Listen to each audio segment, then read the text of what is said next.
বুঝে শুনে উচ্চারণ করেন। কাদার মাটি দিয়ে আমি মিজানুর রহমান আজহারি একটা মূর্তি বানালাম। মূর্তি বানিয়ে এটার আগুনে পুড়ে শক্ত বানালাম। এরপর আমি নিজ হাতে রং তুলি দিয়ে ডিজাইন করলাম। এরপরে এটার আমি বসালাম। বলেন তো আমি এটার স্রষ্টা না এটা আমার স্রষ্টা? এটার বানাইছে কে? মিজানুর রহমান আজহারি এই মূর্তির স্রষ্টা। চিল্লা এখন ঠিক কিনা? তো যেটারে আমি বানালাম এটার আবার ওম নমো ভগবতী হবে?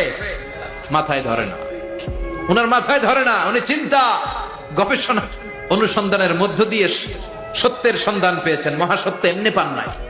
উনি এলাকায় দেখেছেন মূর্তির পূজা, কিন্তু একটা তো ওনার মন বসে না।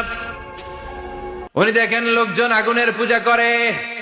কিসের পূজা করে?